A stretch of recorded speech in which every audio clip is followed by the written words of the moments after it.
Okay. Kajay Martashiv, Tamwich Bia Arish. We're back in business. We're a wee bit late there, Akarja. So you'll have to accept that for St. Patrick's Day. Lá Fhéile Pádraig Holiday Goler. August, we have a new guest. I'm delighted to say, joining myself and Karen tonight, a special St. Patrick's Day welcome to Mr. Aaron Joyce from Cundy Port Lariga, County Waterford. You're very welcome, Aaron, and Karen, you're welcome as well. Good to see you. Thank you. Have a good Not at all. Yeah. We're going to talk a wee bit about a roundup of the St. Patrick's Day celebrations, and we'll talk a wee bit about that thing with the woman who was tragically killed in England and what's happening there with the woke agenda, and a wee tiny bit about our old friend, the NI protocol. But basically, Aaron, we'll start off with you, my friend. What brought you in, if you don't mind me saying, asking, how did you get involved with this party, and what way do you see us moving, and what's your big hopes for the future in Ireland and on this St. Patrick's Day? Well, on this St. Patrick's Day, I suppose I'm delighted to join you, and I'm very appreciative of the opportunity, and it's great that we've connected. You know, it's very difficult for us as a party, I suppose, to meet, and especially where we're all based, and the broad areas of the county of Cork's, Kerry, etc., and yourself up in the north, the more northern side.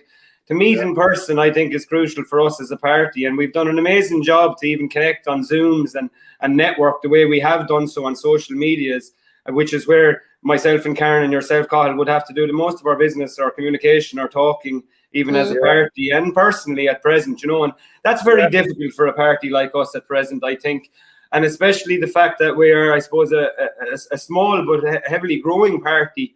I suppose to get to the nitty-gritty of your questions, St. Patrick's Day today, firstly, I want to congratulate every brave person that did take the stand today in Dublin, in the city, in particular the people that went to Herbert Park, you know, and I find it a little bit upsetting to see maybe the stance that the government themselves are taking on protesters, and indeed maybe how they present the policing plans to the public in maybe a way of fear prior to these protests. I'm very disappointed to see this. It's something maybe we'll talk on a little bit more about today. I know you want to cover it, regarding St. Patrick's Day, Cathal. But it's very important we mention it from the get-go. There was a lot of very brave people that did take on the journey to our capital today, and for a very, very good reason. And indeed, we do have our peaceful right of assembly, which we have to stand up for. And, you know, those people on a Wahir Fod, Goramila Mahagutsa, and, you know, it's absolutely amazing to see the citizens of Ireland do that. But you asked me a question regarding the party. It was the only party for me that I could actually connect my heart and soul to their politics, to their policies, and to the way that they are progressively moving forward. That, in a nutshell, is why I'm seated here before you as a representative for the Irish Freedom Party. I'm very, very passionate that I believe we should be ending this lockdown as a matter of urgency. I'm certainly passionate about how the Irish Freedom Party are progressing their public stance and on social media and networking with other mainstream media outlets that will work with us. You know, maybe that's another topic for another conversation. But, you know, I'm very passionate to see the individuals like yourself, Cathal, and Karen, who come on streams here, who engage with people, who are trying to get support for the party, for programs like this that are going out there. The alternative, I suppose, voice that is needed in the Republic of Ireland today is not there. The opposition parties in government, without naming any one of them, there's plenty of them there, are supposed to be there. The opposition parties in government, I don't feel as though in 2021 on St. Patrick's Day in the Republic of Ireland, we do not have an opposition voice in government. We don't have an alternative voice in government. I agree with you, yeah. You know, and I feel as though that the Irish Freedom Party's policies, I feel as though their issues and what matter at heart to our Corla and many members in the party are very similar to my own mindset, outlook and approaches, and what I'd like to see changed in the Republic of Ireland. There's no doubt about that, Cathal. I mean, I agree with you there, Aaron. I mean, I was watching a programme, I think it was the Sunday Politics Show, and there was the three, there was Sinn Féin, Fianna Fáil, Fine Gael. Sinn Féin are supposed to be in opposition. I'm not going to have a go at them specifically, but they are not in opposition at all because they sing from absolutely the same hymn sheet as the other two main parties. So as you're right, we do not have an opposition. in many ways, people in the Irish freedom movement are the opposition. It's just we don't have any representation at the minute. Yes. So we have a country where there is just no opposition voice. Karen, would you like to come in on that point, or anything from what Aaron's saying about St. Patrick's Day today? Well, today was a great success. I actually made the effort to go up to Herwood Park. I come up the night before because I was afraid. Yeah, it was brilliant. Apart from the weather, it turned out really well. I know people were stopped, coming in on trains and buses and that, and they were stopped at checkpoints. But we did. I did come up, the night before, and it was worth the effort because I could get in early enough, and we thought the park would be closed, but it wasn't closed at all.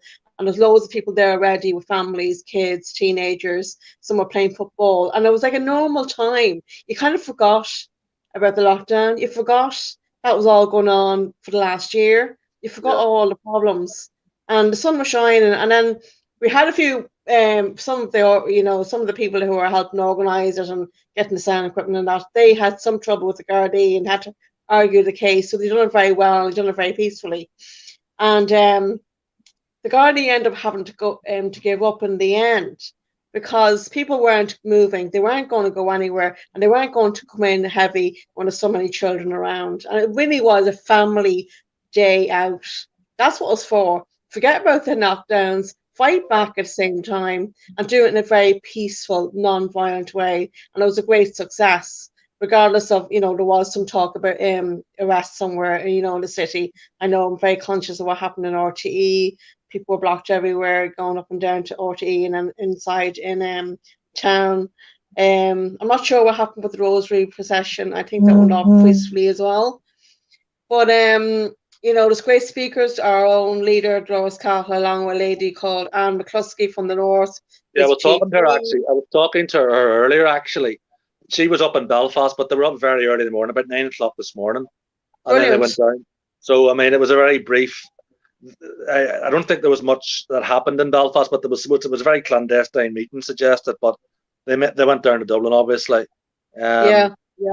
Greetings, welcome in, Mick the Paddy. But just to go back to Karen, to go back to Aaron's point about, and we'll go back to the rally. What do you think about the fact that there's a lack of opposition in Ireland at the minute? Is he right?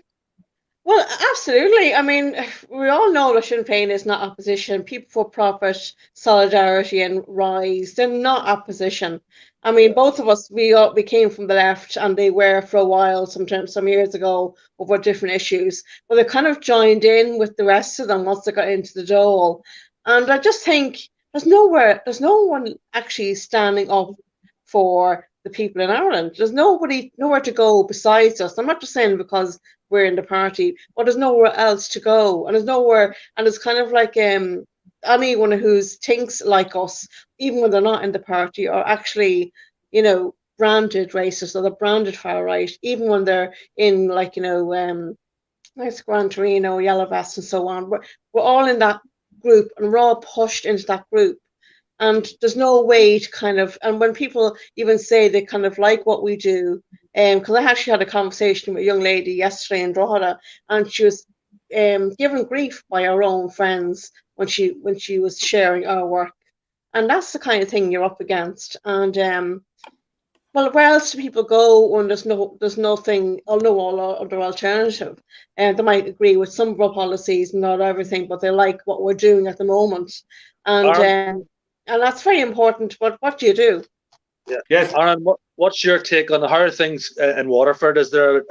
I know you're working very hard down there, and fair play to you. Well done. You're getting things really moving down there. We're hearing very good reports about it. Is there a good turnout, and is there a good vibe down there at the minute? An absolute brilliant vibe in Waterford. I want to be very clear and straight, and especially with the viewers and of course ourselves. We're working very hard in all our constituencies, not just myself, I'd happily say, but I definitely appreciate the kind words from Cahill there. We're definitely a very active common, and we've been around there since around Christmas time. It is a struggle. It is a struggle to get people. There's a lot of businessmen that are very encouraged by our politics. They're very encouraged by our policies and the issues in which we are raising. But the problems being caused by mainstream media, governmental figures locally, media figures locally, we have to talk about this, guys, and I'm sure you're well aware, they cause a lot of problems. You know, and they certainly do try and maybe stamp on or bring up absolutely everything they can in a negative fashion, or to present something in a negative fashion when it couldn't be further from the case. Some people are discouraged then with the fact that, like, maybe this branding of, as we've already discussed, so-called far right or racism or fascism, this makes me laugh. This actually, it's getting to the stage now where it doesn't even anger me personally anymore if I'm labelled or called that. I laugh at it, because if anyone who knows me personally, I have 2 children with a beautiful Belarusian woman. I have many friends from all over the world. I have been an immigrant myself and have spent time in about 4 different countries. This is nonsense. This is farcical behaviour, where people in opposition sides to ourselves, and people who believe that we are, in a sense, maybe, let's face it, just maybe a threat to them, or we are doing something that they are not doing, well, then they can maybe brand us in some way. But I'm happy to say, Cathal, there's a lot of people in County Waterford who are starting to see that our action and our words are consistent. And basically, we are doing what we're saying we're doing. We are building programs and speaking about the issues that are within our policies. And this is all that we can do. Remain consistent, be there, care, communicate, be honest, be open. And that's me in a nutshell that I want to be. That's what I want to portray. And I think that's what all of our candidates and all of our leaders in the Ard Comhairle, I think if we present this, if we be who we are and stay true to who we are, I have no doubt about it that over the next 2 to 3 years, the Irish people are going to see through. I hope they see through exactly who some of the other parties are, and they see for real the people that are doing a lot of work with the Irish Freedom Party, a lot of work in the Irish Freedom Party, indeed on their behalf, on a minuscule budget, and absolutely trying to get every area and every constituency in Ireland aware of us as a party, our policies, and maybe what it is we can do in their environments. And it's just great to see. But just one thing on what we're speaking about, Cathal, the Waterford constituency would have been massively so, and look, with some great work by him as an individual, David Cullinan, the individual himself has done quite a lot of work in his capacity as man that he is in County Waterford. And, you know, again, Gormeda Magwood, he puts in a great shift. He does a lot of work there. But the Sinn Féin party would have a great presence, or would have dare I say it, an overpowering presence within the Waterford County or Waterford constituency. But there are and certainly is room for people within the constituency and parties like ourselves to grow, for people that aren't spoken for.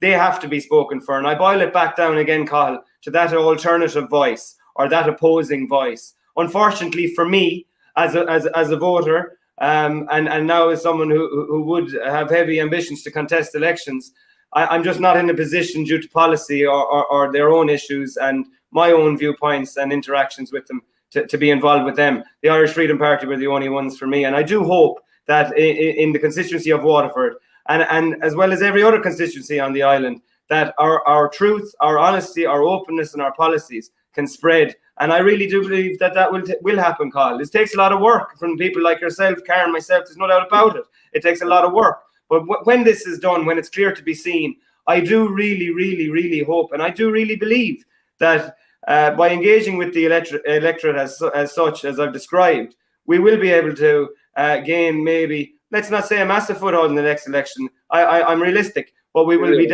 certainly able to gain a massive, I suppose, boost in the support at the next election. And there's no doubt about it that I would anticipate the Irish Freedom Party will take some seats that will be lying available, not only hopefully in the Waterford constituency, but all over Ireland. Yeah, I think so, Aaron. I mean, the evidence showed it would point in that direction. I mean, we're getting so many new members coming in from other parties who feel that they've been let down by other parties and say they will not vote for any of them again. Absolutely. When we just look at the numbers coming in, and the last election was called very quick, and we did as well as we could. But I would be very hopeful for the future as well. The only thing about, Karen's asked the question quite a lot about how do we get the message out there. I think going to the rallies and things like that is helpful, because the media are starting to wake up, and that they have had more people like the Gripped guy and Ben Scallon. Or not Ben Scallon, the other guy. John McGurk. McGurk was on last week, and Mike McNamara was it Michael McNamara? Michael McNamara, correct.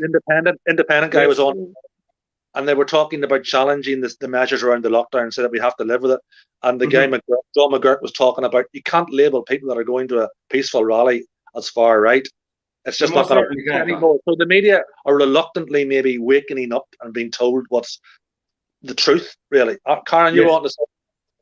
Well, I want to go back to what Darren was saying about, Sinn Féin being strong in Waterford. It's strong in Drogheda, like Louth in general, and has been like that for quite some time. But the main thing I try and do is you have to build your party by getting the name of the party as well as Cahill's name out in Louth, and that's important because you're starting from the bottom up.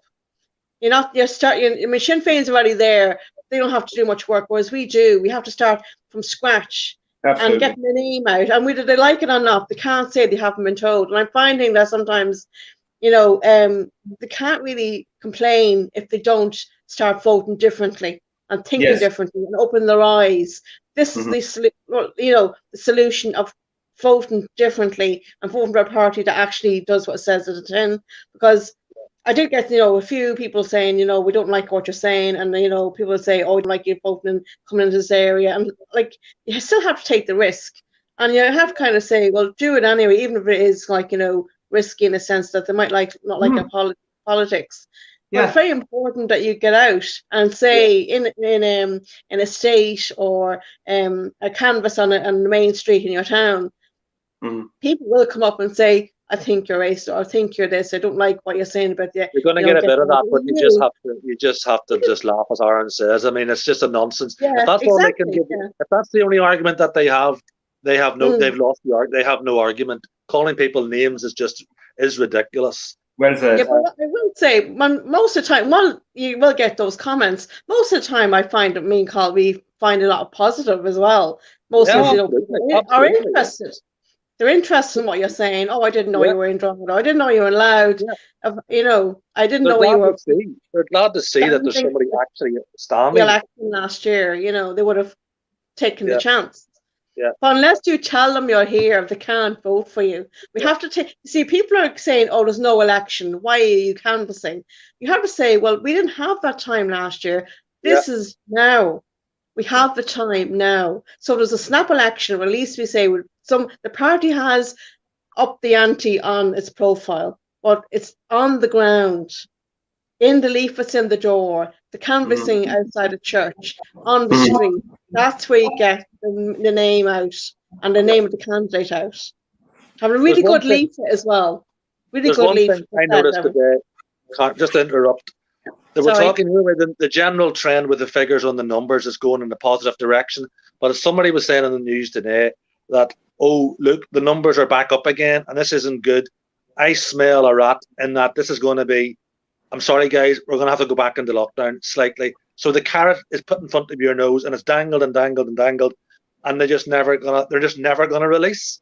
That's a worrying trend. It's almost like, when are we going to finally say, look, vaccinations are rolling out.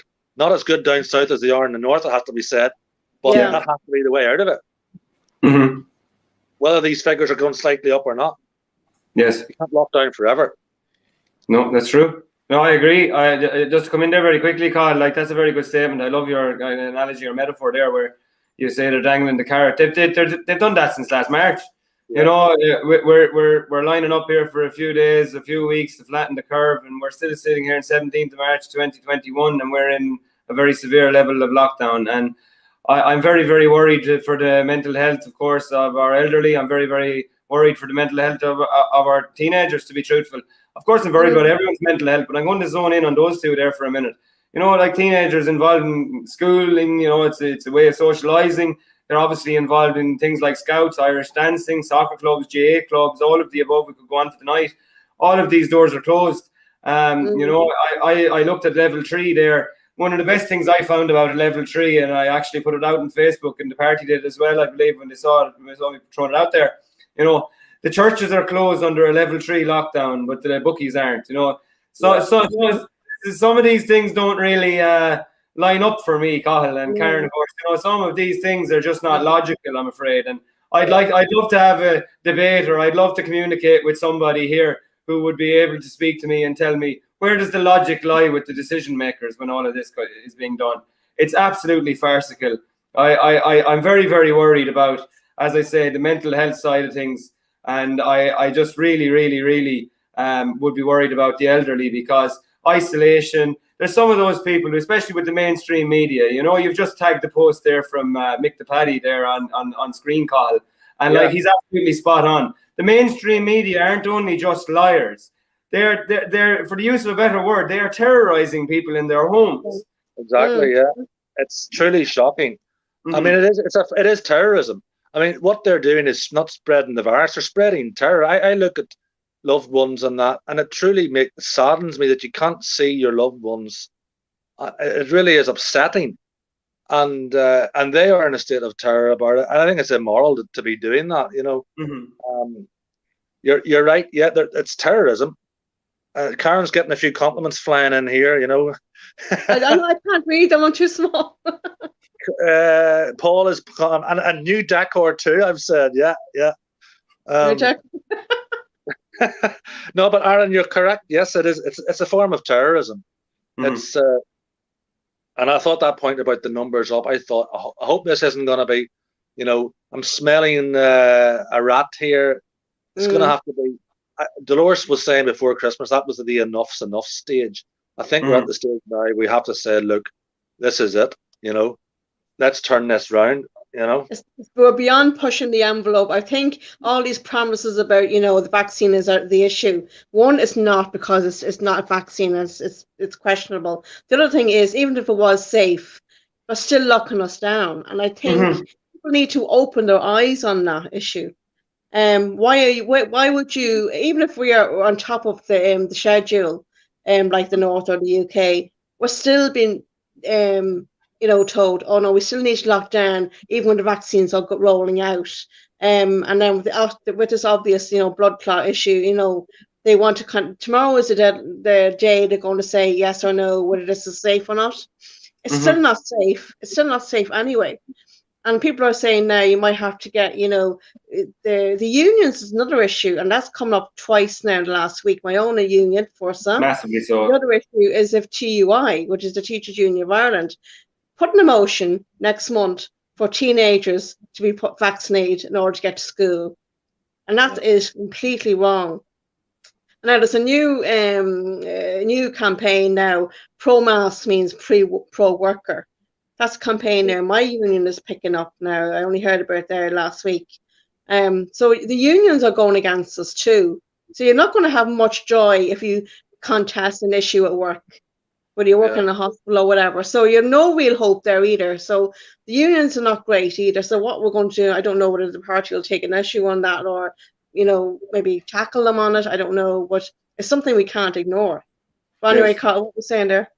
No, I agree, Karen. Yes, the unions are important in this too, but they don't seem to be doing their job. I mean, we'll move on slightly. Just I wanted to just chat a wee bit about. Somebody put a comment there about a 13-year-old pulled from the canal. Wasn't mentioned. Suicide. Yes, tragic. But I mentioned at the start. We're talking about that thing about the young lady that was tragically killed in England and London, which was an absolute shocker. And violence against women is abhorrent, as is violence against men. But what I find is wrong is the approach that this movement is taking about this is it's kind of demonizing men.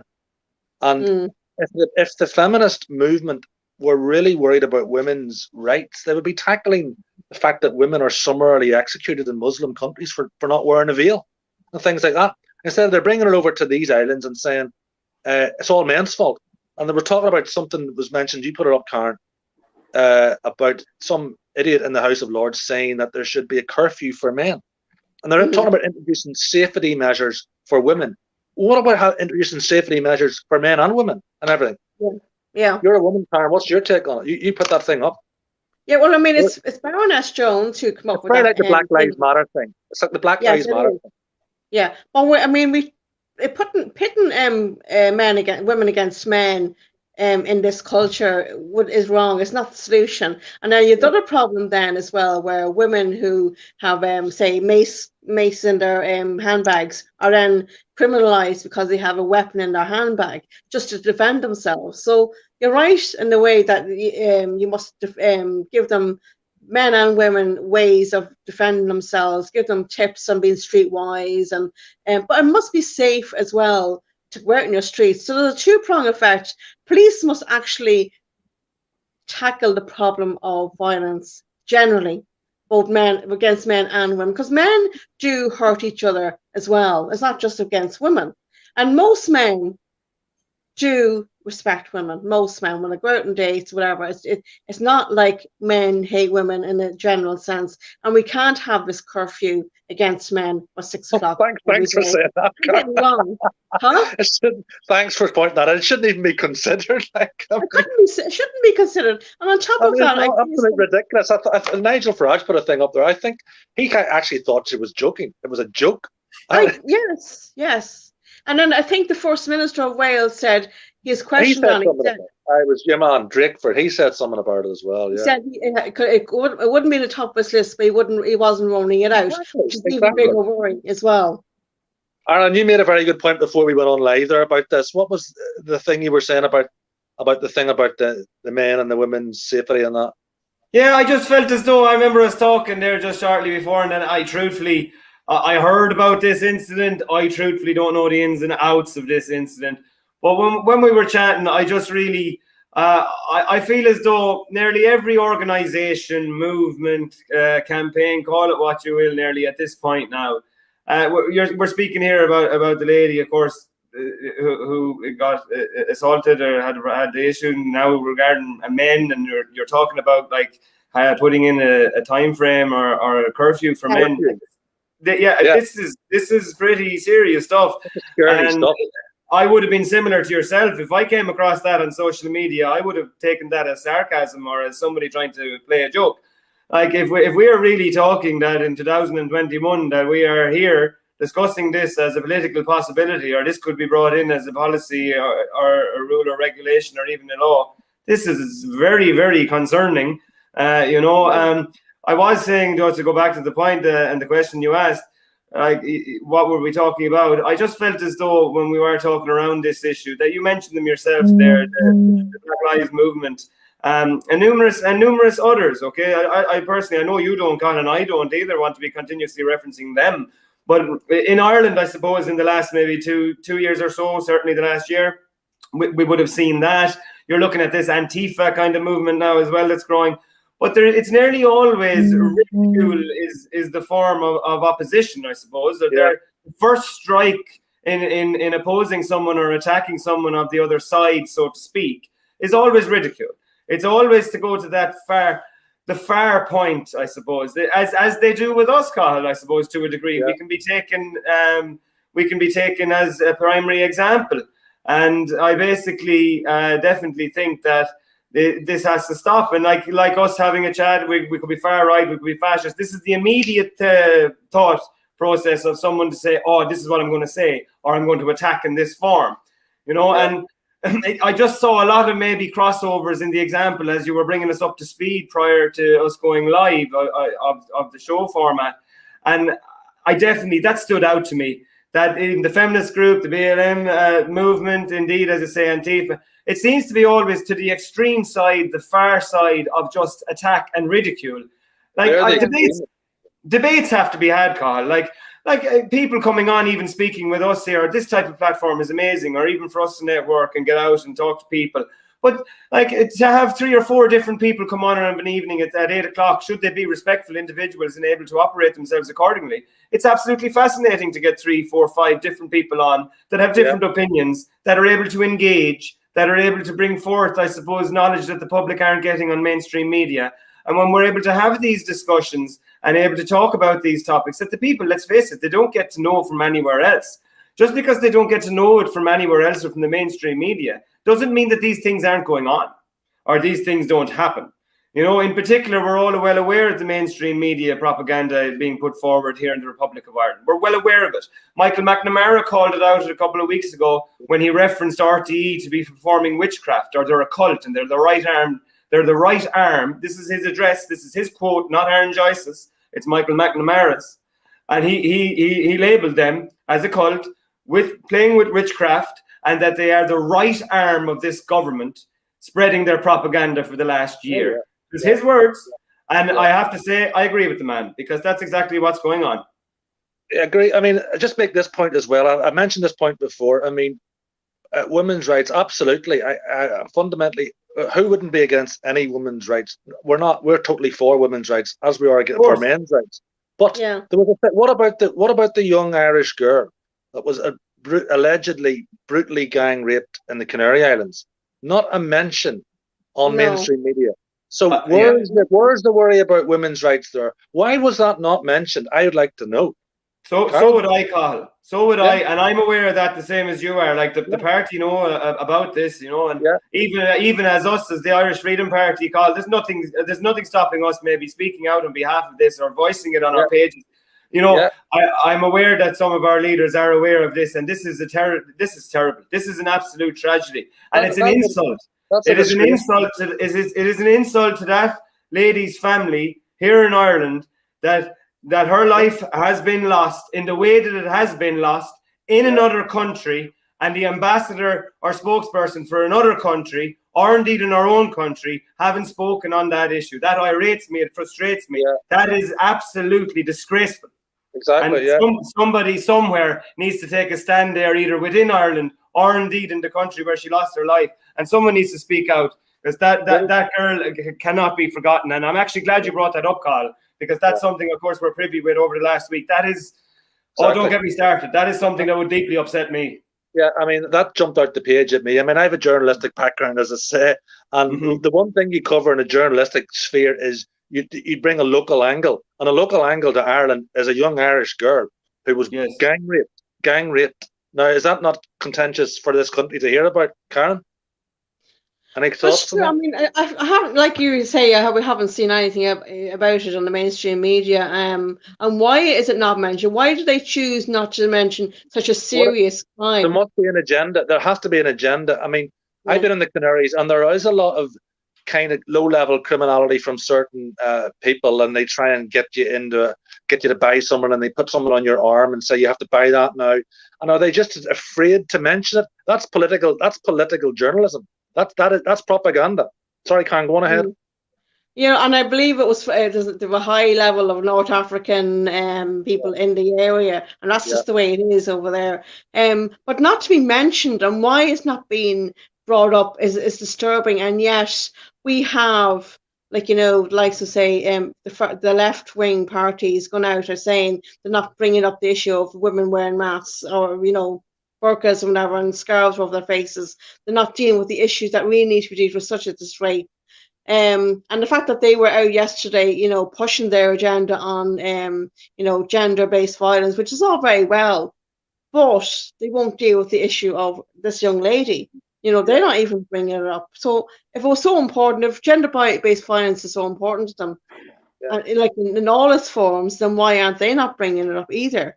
But they said about attacked and murdered in England, and it's absolutely shocking. And I'm sure we all condemn it absolutely out of hand. But they did make the point that it's thankfully rare. So if it's rare, why there shouldn't be a hoo-ha about it? And the guy's facing immediate justice, as was the guy that was involved in the Guy Floyd that was killed in America. And the media always said he was killed at the side of the road. He wasn't. He died in police custody. He didn't die at the side of the road like that. No, so that's incorrect reporting. And the media are making decisions on what they tell us, as if, you shouldn't hear about that. Well, we do have a right to know about that. And it was, I think, the murder were, and somebody else did cover it, but RTE, the national broadcaster, should be covering that and let us make our minds up about it. Yeah, that's what news is. You report locally and nationally on issues for public interest. That is what journalism is.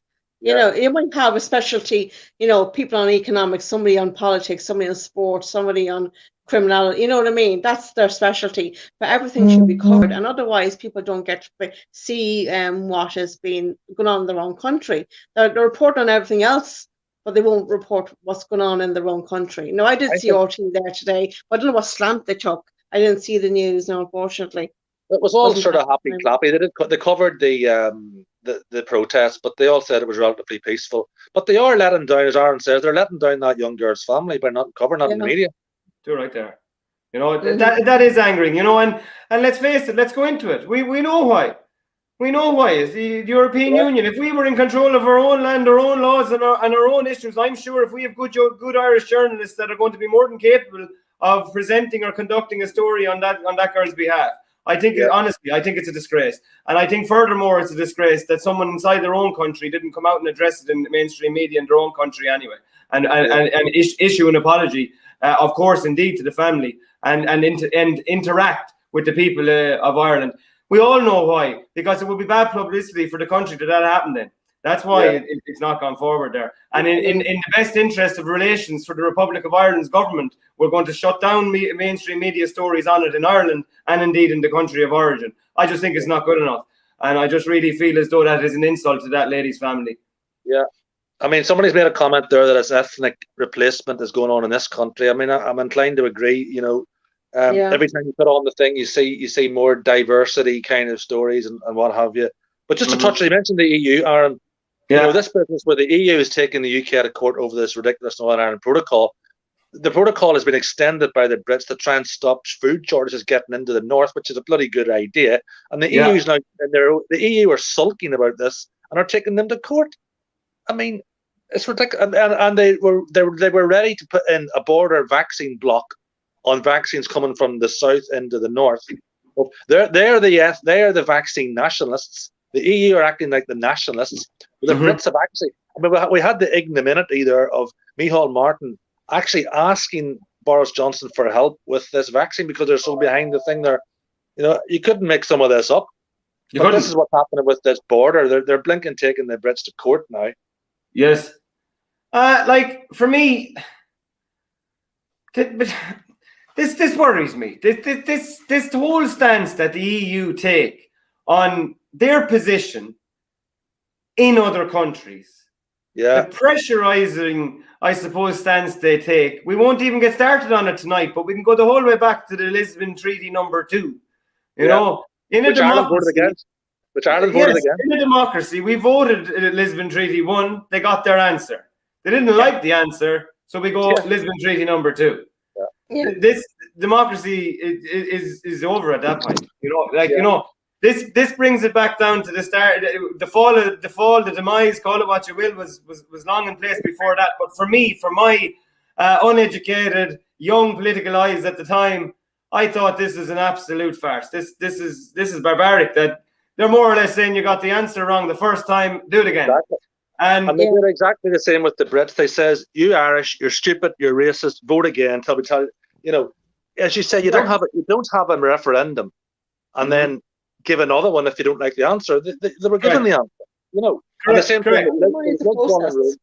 And that one was told. We were told Europe, Cahill, as we went into the conversation about them, have indeed, like Ireland, I suppose I can speak for Ireland, I suppose what we know about, you know, have gotten great benefits from being a member of the EU. That's the way I'll word it. We have gotten great benefits in part from being a member of the EU. However, one has to get to the point and get to the understanding that the EU receive a large amount of funding from Ireland every year and have done so since our membership began. So I like to go with a little metaphor that we are pumping money into a fund in the EU. There is no doubt about that. But then they are trickling money from this fund back to us. In a sense, in essence, we are being drip-fed back our own money. Exactly. That is the way I am looking at it. Some people may say I'm naive, I am not looking at it correctly. I have looked at everything. That is what's going on. You know, people say they built our roads here. They didn't build our roads. Irish people built the roads. We got funding to do so, and it was Irish money that heavily contributed to that, as well as long and hard Irish labour.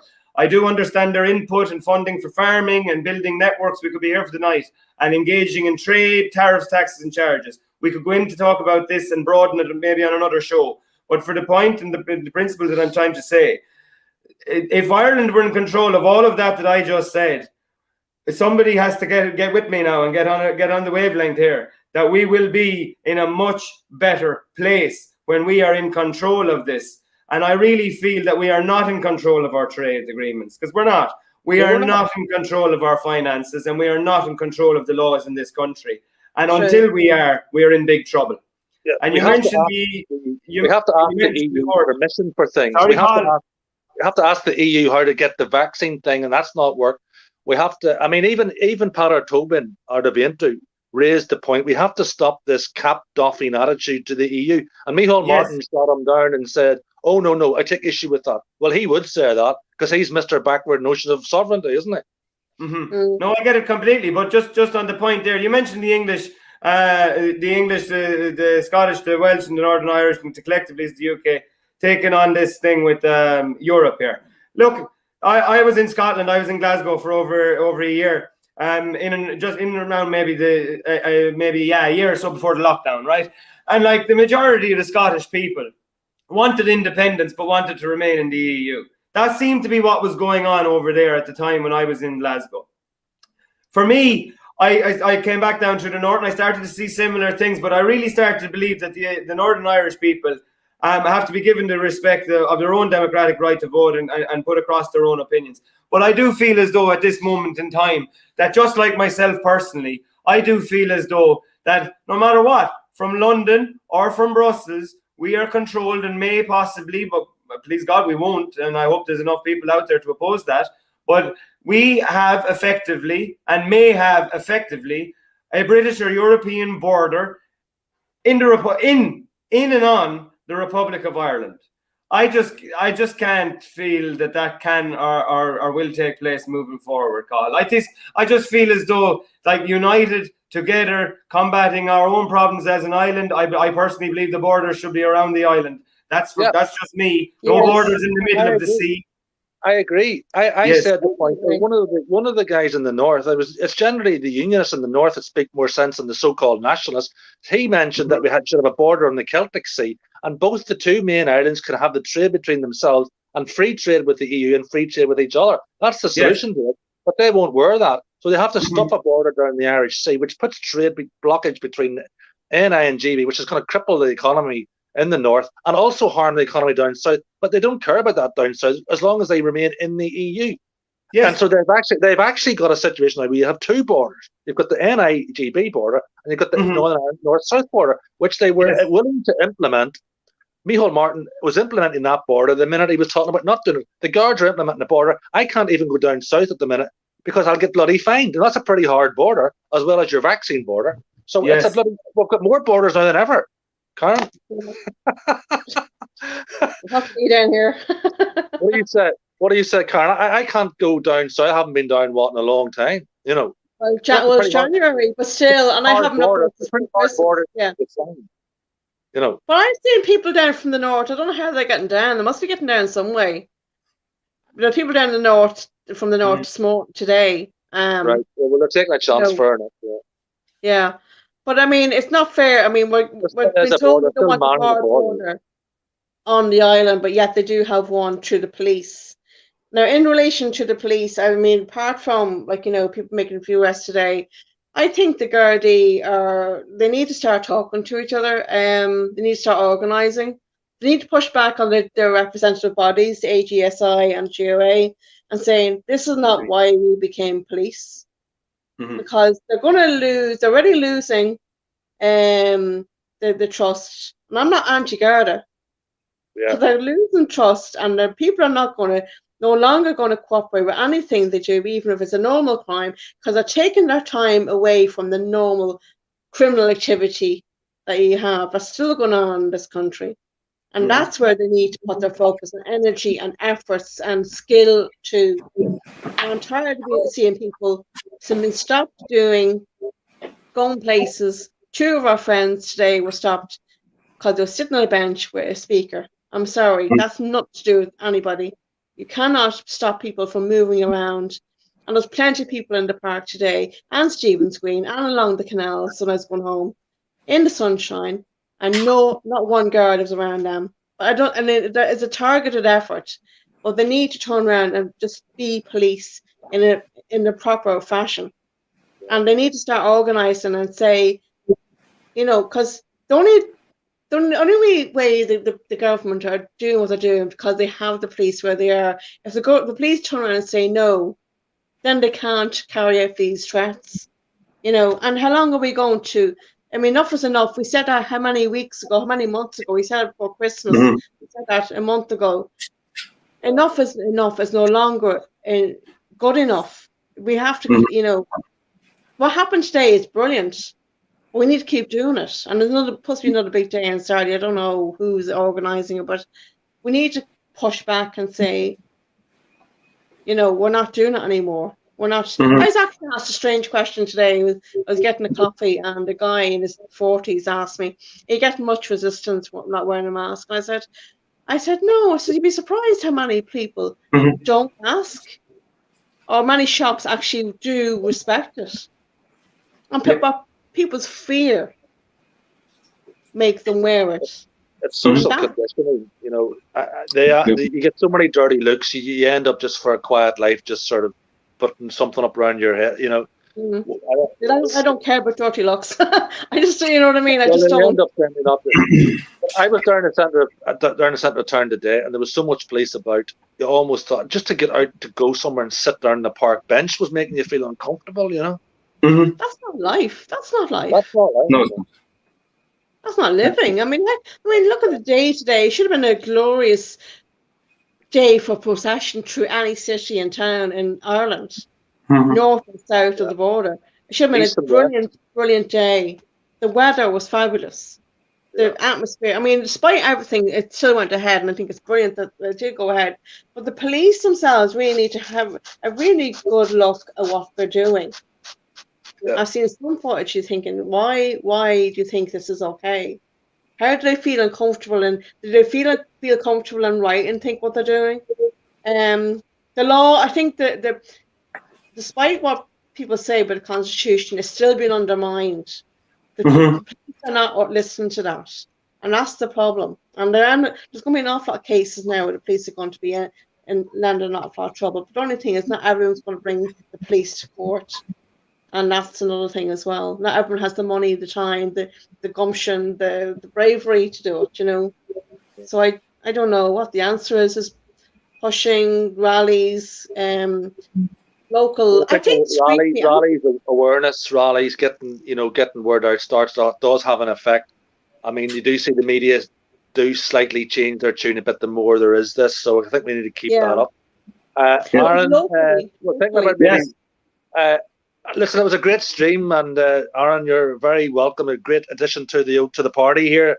That's what we want. We want speaking very well there. Do you want to finish off any final thoughts, Sakara? Or yeah, you know what? I just come in very briefly there. I'm not in disagreement at all to anything that Karen said. You know, for obviously a very large proportion of An Garda Síochána. But I have engaged with the Gardaí here in County Waterford and County Cork over the last maybe 6 weeks. And I'm very proud to say that I was one of the attendees at a recent protest in Cork City. And, you know, I have to say credit where credit is due. And I do believe that the Gardaí in Cork City on that given day, in particular, how would I say, liaised or worked with the organisers or those of whom who had come forward as the organisers or those who were setting up on the day for what was a very good example of how a peaceful assembly and coordinated meeting of people should take place. And I have to be honest, the morale in certain areas of the Gardaí, we all are aware, not all. The moral, though, in certain areas of the Gardaí is very, very low. The good guys, the guys that are in there trying to do the jobs, trying to combat the crime that Karen spoke about, that is going on behind the scenes. There are guys in the Gardaí who do not want to be standing at a checkpoint speaking to you and asking you your business. They would rather be out there trying to get the criminal. That's why they joined. And I have no doubt about it that many will be disheartened. A good friend of mine actually came up to me after the rally, and he stated to me that he said if he was a guard at that rally, he would have handed his cap and his jacket to his colleagues and told them bring it back to the barracks. He was done.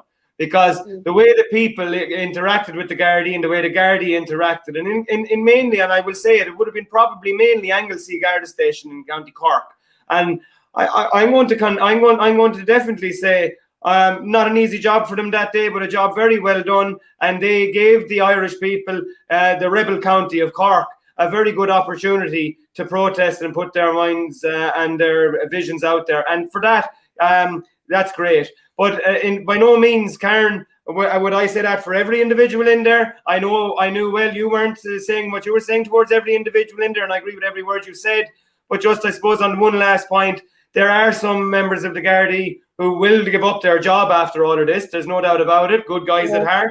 And there are a lot of members of the Gardaí there who you can rest assured do not want to be standing at checkpoints, and who do not want to be used as another arm of the government, and who do not want to be wasting their time as a Garda investigating you, your family and your children as to where they're going, while some crook in a car has just gone out a back road with God only knows what as a shipment. And this is what has to be addressed. But Cathal, I'm delighted to have joined you. I'm really looking forward to connecting with you a lot more personally and, of course, professionally. And Karen, it was great to get to know you over the last few weeks, and I look forward to the weeks ahead. Garamila Mahagut, Ihawa. So, Fulcher Rove, Kincha, Aaron, it's been a pleasure having you as Jock, and we hope we'll have you again as a regular contributor. It's been brilliant. Absolutely.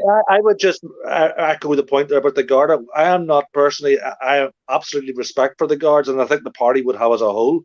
They were very much in tune with us at the time in the November rally that we were down. Yeah, exactly. With them, we don't antagonize the Guards and vice versa. It's a respect relationship. I think they're put in an awful position over these rules. They're damned if they do and damned if they don't. Same as in the north. Karen, just a final. Do you want to just give a wee final word before we sign off? Well, I totally agree. I totally agree with what you're saying. I mean, it's not. It's just that they need to kind of take a stand themselves in their representative bodies and to push back on them. But I agree with you. We have a very good relationship with the Gardaí, and that was proven in November of last year. Yes. And yes, what happened in Cork was much about what happened in Dublin. They did stand back and let people get on with it. It wasn't as fractious. And in the end, today, they had to give up because people were just coming in. They were trying to stop people, but in the end, it still went ahead. So it wasn't as bad as it could have been. So no violence, no major events. So it's encouraging people, the Gardaí, to take a stand for themselves. We don't want people to be leaving the Guards. Of course. But they must actually stand back, push back on their own representative bodies. On the last rally the guy with the firework, that's completely contemptible, and we condemn that out of hand. So an idiot that does that does nothing. We have nothing to do with that. We condemn that out of hand. We've made that there before, we do again. Listen, I card you. Stream Intak a bhí an gur míle mai agam an feici mé hu a richt, feici mé sib a richt. A cardja slán go fáil, and we'll see it again. Nice to meet you, Aaron. You too, guys. Slán go fáil, míle good Ihawa. Thanks all, guys. Thanks for all. Slán. Slán fáil.